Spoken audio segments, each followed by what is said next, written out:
Recebi a aula 01 de terapêutica medicamentosa, de 10 de agosto de 2026. Essencialmente introdutória, mas ela já estabelece vários conceitos que vão sustentar o restante da disciplina. A transcrição veio bastante prejudicada pelo reconhecimento de voz em vários trechos, então eu preservei o que está claramente identificável. E nos pontos em que foi necessário aprofundar ou corrigir conceitos farmacológicos, usei referências externas confiáveis. Por exemplo, a distinção entre forma farmacêutica, formulação, vias de administração e liberação do fármaco é compatível com referências farmacológicas atuais. Cite Turnsearch Mentosa. Aula 01. Introdução à terapêutica, formas farmacêuticas e vias de administração. 1. O que muda da farmacologia para a terapêutica medicamentosa? Uma das primeiras perguntas feitas pela professora foi justamente essa: vocês já estudaram farmacologia? Então, o que muda agora?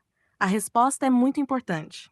Na farmacologia, nós estudamos principalmente o medicamento e sua relação com o organismo. Aprendemos, por exemplo, o que acontece com o fármaco depois que ele entra no corpo, como ele é absorvido, distribuído, metabolizado e eliminado. Também estudamos como ele produz seus efeitos, quais receptores ou enzimas estão envolvidos e quais efeitos adversos podem acontecer. Na terapêutica medicamentosa, o raciocínio começa a ficar mais clínico. Não basta saber: esse medicamento é analgésico. Precisamos começar a perguntar: esse é o medicamento adequado para este paciente? Qual dose devo utilizar? Qual forma farmacêutica é mais adequada? Qual via de administração é mais interessante? Esse paciente possui alguma condição que contraindique ou modifique o uso desse medicamento? Existe interação com outro medicamento que ele utiliza? Esse paciente consegue engolir? Ele está vomitando? Ele está inconsciente? Preciso de um efeito rápido ou posso esperar? Percebe a diferença? Farmacologia ajuda a entender o medicamento. Terapêutica ajuda a decidir como utilizar esse conhecimento diante de um paciente real. Essa é provavelmente a ideia mais importante da primeira aula. Número 2. Terapêutica não é simplesmente passar remédio. A professora insiste bastante em uma ideia que é particularmente importante para a odontologia. O medicamento não deve se transformar em uma espécie de muleta para substituir o tratamento odontológico. Imagine, por exemplo, um paciente com uma infecção odontogênica decorrente de um foco local. Prescrever um medicamento pode ser necessário em determinadas situações. Mas, se existe um foco infeccioso que precisa ser tratado localmente, o medicamento não substitui automaticamente a intervenção odontológica. Ou seja, o medicamento pode fazer parte do tratamento, mas nem sempre é o tratamento inteiro. Isso é fundamental. O dentista precisa compreender qual é o problema que está causando a manifestação clínica e qual é o papel que o medicamento desempenha naquele contexto. A terapêutica, portanto, precisa estar integrada ao diagnóstico e ao tratamento. Número 3. A grande lógica da disciplina. Conhecer a droga e conhecer o paciente. Aqui está outra ideia central da aula. A professora apresenta a terapêutica como uma relação entre dois elementos: o medicamento e o paciente. Não basta escolher uma droga considerada boa. É preciso verificar se ela é boa para aquele paciente específico. Imagine que determinado medicamento seja excelente para determinada situação clínica. Ainda assim, ele pode não ser apropriado para um paciente que apresenta uma contraindicação importante, uma interação medicamentosa relevante, uma condição fisiológica específica ou algum outro fator que modifique sua segurança. Portanto, open quote, uma boa escolha terapêutica depende da combinação entre as características do medicamento e as características do paciente. Close quote. Esse raciocínio vai aparecer repetidamente durante a disciplina. Número 4. Por que a terapêutica é uma disciplina importante para o dentista? A professora chama atenção para o fato de que o cirurgião dentista possui responsabilidade na prescrição de medicamentos dentro de sua área de atuação. Isso significa que prescrever não é simplesmente escolher um nome numa lista. Existe uma responsabilidade profissional. O dentista precisa saber o que está prescrevendo, por que está prescrevendo, para quem está prescrevendo, em qual dose, por qual via, durante quanto tempo, quais efeitos podem ocorrer, quais contraindicações devem ser consideradas e quando o medicamento realmente é necessário. Por isso, a terapêutica não deve ser estudada como uma coleção de nomes para decorar. Ela precisa ser estudada como raciocínio clínico. Number 5. O que é uma forma farmacêutica? Agora entramos no conteúdo propriamente farmacológico da aula. Um conceito que a professora enfatiza bastante é: forma farmacêutica não é a mesma coisa que princípio ativo. Vamos separar essas coisas. O princípio ativo, ou fármaco, é a substância responsável pela ação farmacológica principal do medicamento. Por exemplo, se temos um medicamento cujo princípio ativo é determinado analgésico, é esse princípio ativo que produzirá a ação analgésica. Mas o princípio ativo não é necessariamente entregue ao paciente sozinho. Ele precisa ser colocado em uma preparação adequada. Essa preparação final é a forma farmacêutica. Exemplos: comprimido, cápsula, solução oral, suspensão oral, xarope, pomada, creme, solução para aplicação, entre várias outras. Portanto, princípio ativo igual substância farmacologicamente ativa. Forma farmacêutica igual maneira como o medicamento é preparado e apresentado para a administração. Essa diferença parece simples, mas é extremamente importante. Number 6. O medicamento não contém apenas o princípio ativo. Uma formulação farmacêutica normalmente contém várias substâncias além do princípio ativo. Essas substâncias podem ter diferentes funções. Podemos encontrar excipientes. São componentes que auxiliam na preparação, estabilidade, conservação, apresentação ou administração do medicamento, sem serem responsáveis pela principal ação farmacológica desejada. Veículos.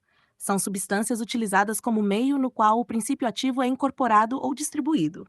Um exemplo simples é a água utilizada em determinadas preparações líquidas. Conservantes ajudam a preservar a preparação e impedir ou reduzir deterioração, especialmente em determinadas formulações. Corretivos podem modificar características como sabor ou odor, tornando o medicamento mais aceitável para o paciente. Isso é particularmente importante em formulações pediátricas. Uma criança pode rejeitar um medicamento por causa do sabor. A formulação pode então utilizar substâncias que melhorem sua palatabilidade. Number 7. Um exemplo odontológico importante: anestésico local. A professora utiliza o anestésico local para explicar que uma formulação pode conter mais de uma substância com funções diferentes. Um anestésico local pode ser associado a um vasoconstritor. O anestésico local é o componente responsável pela anestesia. O vasoconstritor possui outra função. Ele pode reduzir a velocidade com que o anestésico é removido da região pela circulação sanguínea, contribuindo para prolongar ou intensificar o efeito local e reduzir a absorção sistêmica em determinadas circunstâncias. Portanto, o vasoconstritor não é simplesmente outro anestésico. Ele possui uma função diferente dentro da formulação. Esse exemplo ajuda a entender uma regra geral. Nem todo componente de uma formulação é o princípio ativo responsável pela ação terapêutica principal. Number 8. Comprimidos. Começamos agora pelas formas farmacêuticas sólidas. O comprimido é uma das formas farmacêuticas mais conhecidas e utilizadas. De maneira simplificada, podemos imaginar o comprimido como uma preparação sólida, obtida pela compactação de partículas contendo o princípio ativo e outros componentes da formulação. Mas existe um detalhe importante: nem todo comprimido é igual. Existem diferentes tipos de comprimidos, com diferentes características de liberação e administração. Podemos encontrar, por exemplo, comprimidos convencionais, comprimidos mastigáveis, comprimidos efervescentes, comprimidos de desintegração oral, comprimidos revestidos, comprimidos de liberação modificada, comprimidos com revestimento entérico. E essa diferença não é apenas estética. A forma como o comprimido é produzido pode alterar onde e quando o princípio ativo será liberado. Por que não devemos simplesmente triturar ou dividir qualquer comprimido? Esse foi um dos pontos importantes da aula. É comum pensar, é só quebrar o comprimido no meio. Mas isso pode ser inadequado. Quando um comprimido possui uma tecnologia específica de liberação ou revestimento, triturá-lo, mastigá-lo ou dividi-lo pode modificar a forma como o medicamento é liberado. Além disso, mesmo quando um comprimido parece ter uma linha no meio, isso não significa automaticamente que qualquer divisão produzirá duas doses exatamente iguais. A presença de uma ranhura pode facilitar a divisão, mas a possibilidade de dividir depende do medicamento e de sua formulação. Estudos avaliados pela FDA demonstram que características físicas do comprimido e a presença de uma ranhura podem influenciar a uniformidade das doses obtidas após a divisão. Ao Turn Search, um Utica para guardar. Não dividir, triturar ou mastigar um medicamento simplesmente porque ele parece permitir isso. É preciso verificar a orientação específica daquele produto. Number 10. Revestimento. Não é apenas para deixar o comprimido bonito. Essa parte da aula é muito importante. Um revestimento pode ter diferentes funções. Pode melhorar sabor, odor, facilidade de deglutição, estabilidade, proteção do princípio ativo, local ou momento de liberação do medicamento. E aqui aparece um conceito fundamental: revestimento entérico. Alguns medicamentos recebem um revestimento desenvolvido para resistir às condições do estômago e liberar o fármaco posteriormente no intestino. A FDA define produtos com revestimento entérico como formas de liberação retardada, destinadas a atrasar a liberação do medicamento até que a forma farmacêutica tenha passado pelo estômago. Search 27. Camento foi desenvolvido dessa maneira. Triturá-lo ou abrir sua estrutura pode destruir justamente a característica que fazia aquela formulação funcionar adequadamente. Number 11. Uma correção importante sobre efeito de primeira passagem. A professora relaciona o revestimento com a ideia de evitar perda do medicamento e fala sobre o chamado efeito de primeira passagem. Aqui precisamos fazer uma distinção importante. O efeito de primeira passagem acontece principalmente quando um medicamento administrado por determinada via, especialmente a via oral, é absorvido pelo trato gastrointestinal e chega à circulação portal antes de alcançar a circulação sistêmica. Nesse caminho, o fármaco pode sofrer metabolismo na parede intestinal e principalmente no fígado. Isso pode reduzir a quantidade de fármaco que chega à circulação sistêmica. Mas cuidado, um revestimento entérico não existe simplesmente para evitar o efeito de primeira passagem. Sua função principal é controlar onde ocorre a liberação do medicamento, protegendo o fármaco de determinadas condições do estômago ou protegendo o próprio estômago e direcionando a liberação para o intestino, dependendo da formulação. O efeito de primeira passagem é uma questão de farmacocinética relacionada à rota de absorção e ao metabolismo pré-sistêmico. Site e Turn Search Trait muito a pena guardar porque pode virar pegadinha. Número 12. Draja. Outra forma farmacêutica mencionada na aula é a draja. Ela é uma forma sólida revestida, tradicionalmente caracterizada por um revestimento que pode facilitar a deglutição e modificar características como sabor e proteção. O ponto mais importante para a prova não é decorar apenas o nome. É compreender que o revestimento pode ter uma função farmacotécnica e que diferentes revestimentos podem produzir diferentes comportamentos de liberação. Número 13. Cápsulas. As cápsulas também são formas farmacêuticas sólidas. Elas possuem um invólucro, frequentemente de material gelatinoso, que contém a preparação medicamentosa. O interior pode conter, dependendo do produto, pó, grânulos, pellets, líquido, outras preparações. Portanto, não podemos assumir que toda cápsula contém simplesmente um pozinho. Existem diferentes tecnologias de cápsulas. Algumas também são formuladas para proteger o conteúdo do ambiente gástrico ou modificar sua liberação. Por isso, abrir uma cápsula não é automaticamente uma prática segura. Se a indústria escolheu determinada cápsula para entregar aquele medicamento, existe uma razão farmacotécnica para isso. A forma farmacêutica influencia a absorção do fármaco. Formas sólidas precisam, em geral, se desintegrar e liberar o fármaco para que ele possa entrar em solução e ser absorvido.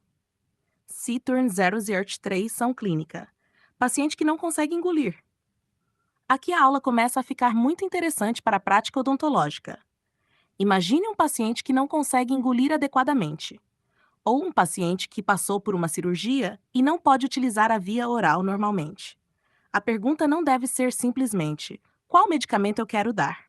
A pergunta passa a ser: qual é a melhor forma de administrar esse medicamento para esse paciente? Às vezes, o princípio ativo pode ser o mesmo, mas a forma farmacêutica ou a via de administração precisam mudar. Isso é terapêutica. Número 15. Suspensão oral.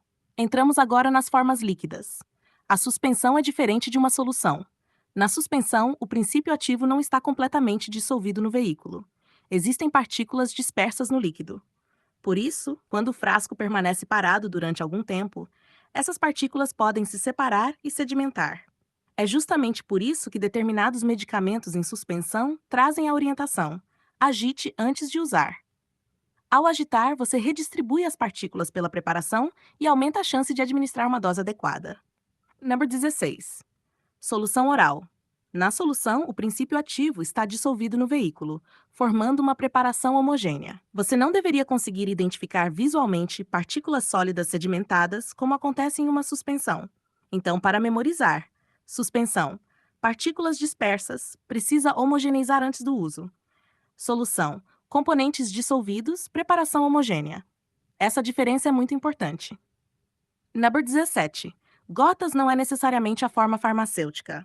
A professora faz uma observação interessante sobre o termo gotas.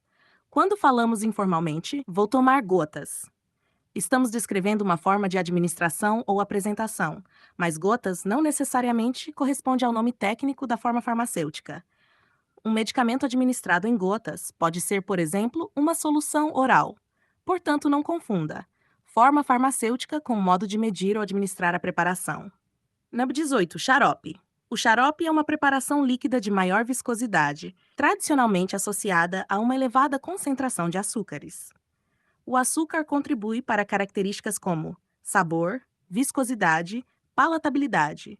Isso ajuda a explicar por que os xaropes costumam ter aquela textura mais espessa e sabor adocicado. Mas não devemos generalizar dizendo que absolutamente toda preparação chamada xarope possui exatamente a mesma composição. A formulação específica depende do produto. Número 19. Uso interno e uso externo. Esse foi apontado pela professora como um possível ponto de prova. Precisamos separar duas ideias: uso interno ou externo e via de administração. De forma didática, dentro da lógica apresentada na aula.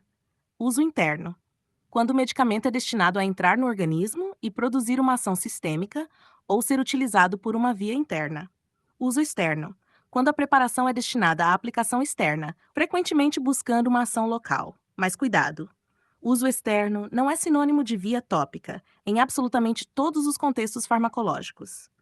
A via tópica descreve principalmente a aplicação sobre uma superfície para produzir uma ação local. Já a classificação uso interno-externo é uma forma mais geral de classificação da utilização do medicamento. Número 20. O que é uma via de administração? Agora chegamos a um dos conceitos mais importantes da aula. Via de administração é o caminho pelo qual o medicamento é introduzido no organismo.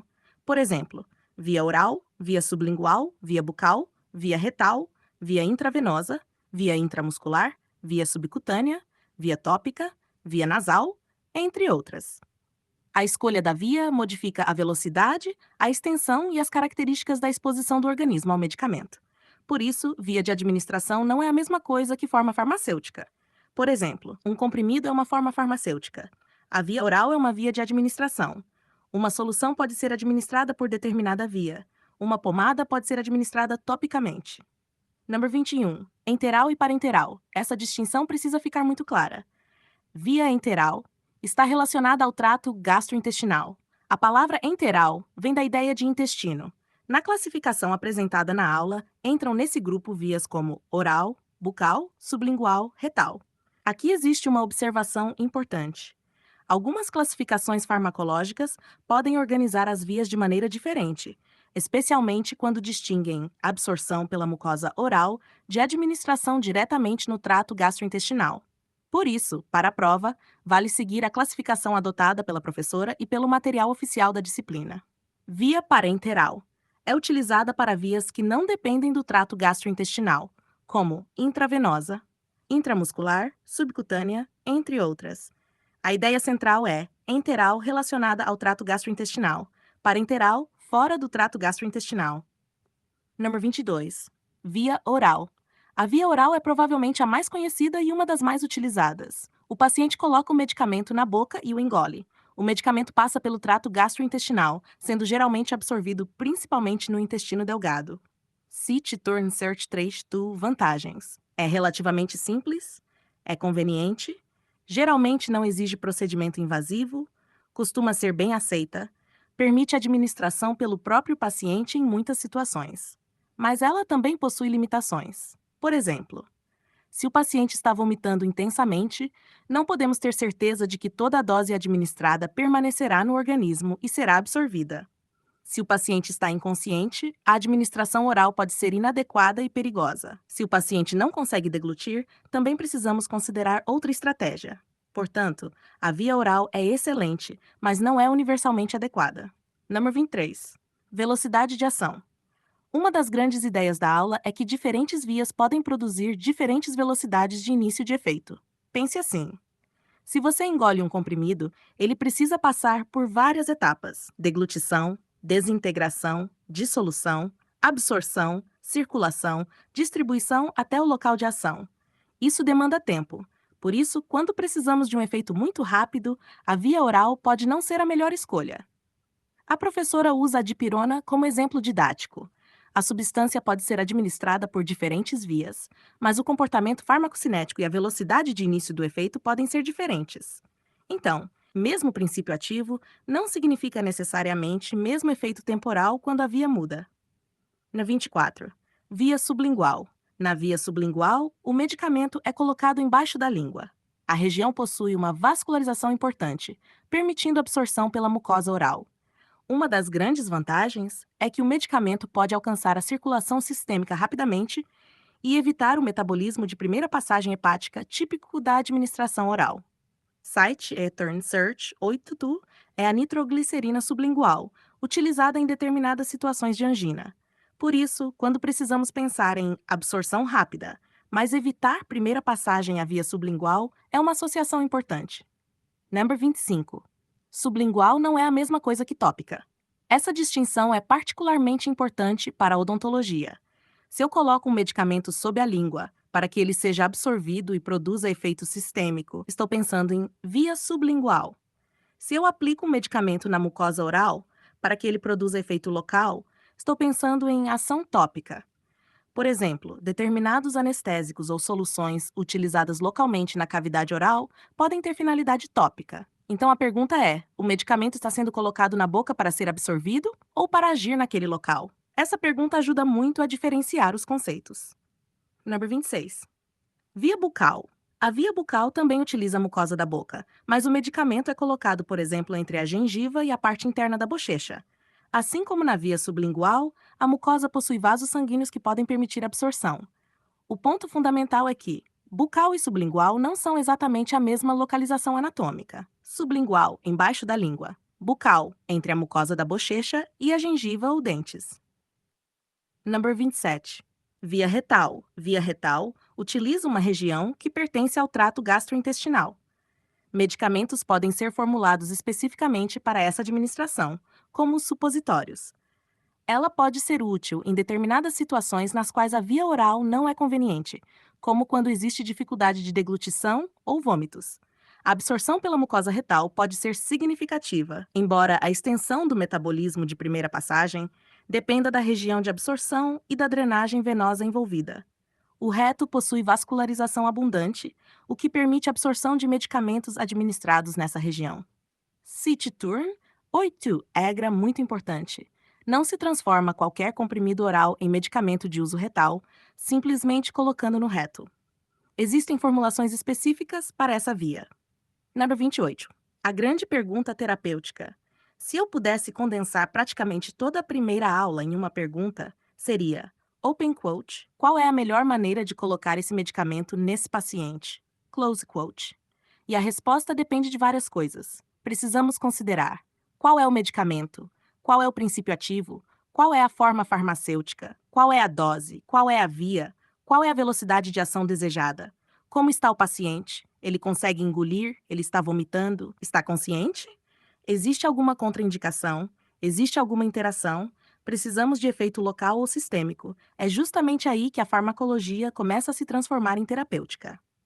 Número 29. O mapa mental da primeira aula. Guarda essa sequência: medicamento, princípio ativo, formulação, forma farmacêutica, via de administração, absorção, distribuição, local de ação, efeito terapêutico.